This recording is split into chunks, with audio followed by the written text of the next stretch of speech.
ওকে বন্ধুরা, দেখি এবার আগামীকাল তোমার জীবনে কি এনার্জি থাকতে পারে, কি ধরনের যাবে আগামীকালের দিনটা। দেখতে পারি সবার সঙ্গে মিলবে, সেটা আমি কোনো রকমে বলতে পারি না, কোনো রকমে গ্যারান্টি দিতে পারি না, কেননা প্রত্যেকটা মানুষের জীবন আলাদা। কার টাইম লাইনটা আমি ক্যাচ করব সেটা আমি নিজেও জানি না। সো দেখি কি ঘটতে পারে। Angels, white light angels, holy father, please দেখাও আমার কালেকটিভ বন্ধুদের আগামী দিনটা কি ঘটতে পারে। কালেকটিভ বন্ধুদের আগামী দিনটা কি ঘটতে পারে দেখাও। 3টে কার্ড দেবে আগামী দিনে কালেকটিভ এনার্জি কি ঘটতে পারে। ও গড, টাওয়ার এসছে, 4 অফ পেন্টিকেলস, টাওয়ার, হ্যাংম্যান। 4 অফ পেন্টিকেলস এখানে যেটা দেখতে পাচ্ছি, কোনো একটা ড্যাম ওপেনিং দেখাচ্ছে, dam opening, sudden dam opening. হঠাৎ করে কোনো একটা ব্লকেজ ছিল, সেটা হঠাৎ করে খুলে যেতে পারে, কিন্তু তারপরেও যে পুরোপুরি ওপেন হচ্ছে তাও নয়। এখানে হ্যাংম্যান।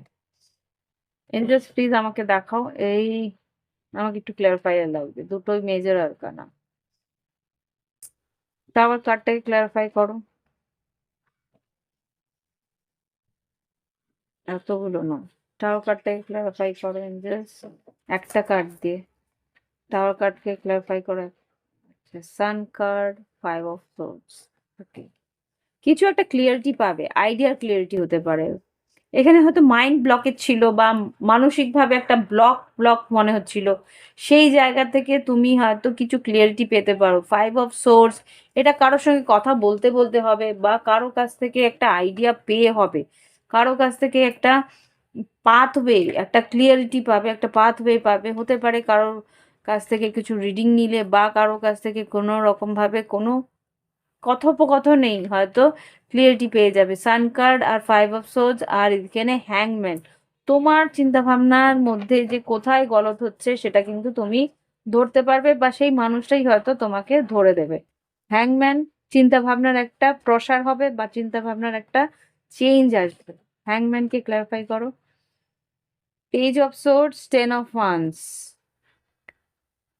এখানে page of swords, 10 of wands যেটা বলছে যে তোমার যে ভাবনা চিন্তার যে একটা প্রসার, একই কথা বলছে, ভাবনা চিন্তার যে একটা ধরন, একটা লুপ, সেখানে সেই জায়গাটা তুমি ধরতে পারবে যে হ্যাঁ, এই জায়গাটাই আমি কিন্তু ভুলটা করছি, বা এই ধরনের ভাবনাটাই আমার ভুল, এরকম কিছু একটা তুমি ধরতে পারবে। ফর এক্সাম্পল, ধরো তুমি ভাবছো যে না, বাইরে গিয়ে কাজ করলে, আমি ফর এক্সাম্পল বলছি, বাইরে গিয়ে কাজ করলে ওখানে থেকে খেয়ে কাজ করলে একই টাকা পয়সা হবে, একই ধরনের ইনকাম হবে, আমার সেই টাকাটা বেরিয়েই যাবে, দু রকম ভাবে খরচা হয়ে যাবে, এরকম কিছু একটা। যে আমার বাইরে গিয়ে আর্নিংটা হয়তো ভুল, ভাবনাটা হয়তো ভুল, যে বাইরে গিয়ে আর্নিং করলে আমার আর্থিক উন্নতি বেশি হবে না, কম হবে, তুমি হয়তো কম হবে ভাববে। কিন্তু যে তোমার সঙ্গে কথা বলতে বলছে, হতে পারে যে কোনো বৃশ্চিক রাশি বা সিংহ রাশি, সে কিন্তু তোমাকে একটা আলাদাই চিন্তা ভাবনা দেখাবে, যে না দেখো, বাইরে গিয়ে আর্নিং করলে তোমার হতে পারে এরকম একটা পরিস্থিতিতে থাকলে সেখানে খাওয়া দাওয়াটা তোমার ফ্রি। হতে পারে যে এরকমও জায়গা আছে যেখানে তুমি খাওয়া দাওয়াটা অ্যালাউন্স পেয়ে গেলে, তাহলে তোমার সে খাওয়া থাকার অ্যালাউন্সটা যদি পেয়ে যাও, তাহলে কিন্তু তোমার র্যানসাম পুরো একটা হোল মানিটাই থেকে গেল, এরকম কিছু একটা ফর এক্সাম্পল আমি বলছি। তো তোমার চিন্তা ভাবনাটাকে চেঞ্জ করার জন্যে কালকের দিনটা একটা ভাইটাল হতে পারে। ওকে, একটা কেউ আসবে তোমাকে সেই চিন্তা ভাবনা থেকে চেঞ্জ করে দেবে, ক্লিয়ারিটি দেবে। ক্লিয়ারিটি, এখানে সান কার্ড যেটা ক্লিয়ারিটি দিচ্ছে। ওকে, দেখি এবার লাভ লাইফে কি হতে পারে। এনজেস আমাকে দেখাও লাভ লাইফে কি ঘটতে পারে। লাভ লাইফে সেলিব্রেশন, ওকে, ইন্টিমেসি, কোনো একটা সেলিব্রেশন, আর ট্রুথ, কোনো আচ্ছা কোনো একটা সত্যি উদ্ঘাটন হওয়াতে তোমরা সেলিব্রেট করবে, সেলিব্রেট করবে, দুজন দুজনকে কাছে পেয়ে সেলিব্রেট করবে, এটা হতে পারে। এখানে ইন্টিমেসি কার্ড এসছে, সেলিব্রেশন এসছে, ট্রুথ এসছে, পাওয়ার, অ্যাডভেঞ্চার আর কম্প্যাশন। তোমরা দুজন দুজনের প্রতি যে একটা ডেডিকেশন, দুজনের প্রতি, দুজনের যে একটা পাওয়ার, দুজনের জন্য যে একটা শক্তি, সেটা কিন্তু বুঝতে পারবে, সেটা ফিল করবে, অ্যাডভেঞ্চার আর কম্প্যাশন। ওকে, লাভ লাইফে কিন্তু কালকের দিনটা বেশ ভালো। গাইডেন্স কি আছে দেখি এঞ্জেলস, গাইডেন্সটা দাও। কালেকটিভ বন্ধুদের জন্য গাইডেন্স কি কালকের জন্য?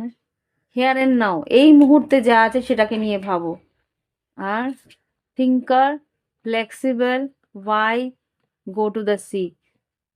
অতীতে কি ঘটে গেছে, কি ঘটবে সেগুলো নিয়ে ভাববে না, ফ্লেক্সিবল থাকো, যাই ঘটুক সেটাকে নিয়ে একটা কম্প্রোমাইজের জায়গায় থাকতে বলছে। ওকে, আর হিয়ার এন্ড নাও যেটা বলছে, এই মুহূর্তে বাঁচো। এখানে 5, তোমার জীবনে কিছু চেঞ্জ তো আসবে, কিন্তু চেঞ্জটাকে অ্যাকসেপ্ট করার চেষ্টা করো। ওকে, তো এই হচ্ছে রিডিং। ভালো লাগলে অবশ্যই লাইক দিও, কমেন্ট করো। Thank you for watching my video. Private রিডিংয়ের জন্য এই ভিডিও ডেসক্রিপশন বক্সে হোয়াটসঅ্যাপ নাম্বার আছে, সেই হোয়াটসঅ্যাপ নাম্বারেই করবে হোয়াটসঅ্যাপ। আদারওয়াইজ অন্য কোনো হোয়াটসঅ্যাপ নাম্বার আমার নেই। এই হোয়াটসঅ্যাপ নাম্বারে আমার ক্রিস্টেলও আমি সেল করি। ক্রিস্টেল যা লাগবে হোয়াটসঅ্যাপ নাম্বারে গেলে, ক্যাটালগে গেলে তোমরা ক্রিস্টেলের পিকচার্স দেখতে পারবে। সেই পিকচার্স আমাকে সেন্ড করে আমাকে জিজ্ঞেস করতে পারো যে এর প্রাইস কি। আমি প্রাইস ওখানে লিখিনি, যারা যখন দরকার পড়বে প্রাইস দেওয়ানো, কেননা ক্রিস্টালের প্রাইস আপ ডাউন হতে থাকে। ক্রিস্টালের যখনই আউট অফ স্টক থাকে তখন সেটার প্রাইস একটু কম থাকে, বা এরম বেশি স্টকে বেশি থাকলে তখন অটোমেটিক তখন প্রাইস কম থাকে, যখন আউট অফ স্টক থাকে তখন একটু বেশি থাকে, এরকম ডিমান্ড অনুযায়ী। তো যোগাযোগ করলে বলে দেবো ক্রিস্টালের প্রাইস কি। আবার সার্টিফিকেট ওয়ালা ক্রিস্টালের দাম বেশি থাকে, সার্টিফিকেট যাদের থাকে না তাদের কম থাকে, কম্বিনেশনের আলাদা প্রাইস থাকে, তো নানা রকম থাকে। যোগাযোগ করো, তাহলে জেনে যাবে ক্রিস্টালের প্রাইস কত বা আমার প্রাইভেট রিডিংয়ের প্রাইস কত। ওকে, প্রাইভেট রিডিংয়ের প্রাইস যদি আমাকে যোগাযোগও করতে হবে না, আমার হোয়াটসঅ্যাপ নাম্বারে গেলে হোয়াটসঅ্যাপের যে লোগোটা আছে, মানে হোয়াটসঅ্যাপের যে প্রোফাইলটাকে খুললে পরেই হোয়াটসঅ্যাপের আমার কি কি ধরনের রিডিং আমি দিই সেটা ওখানে লেখা থাকে। ওকে, তো বাই বাই, ভালো থেকো, হ্যাভ ফান, স্টে ব্লেসড।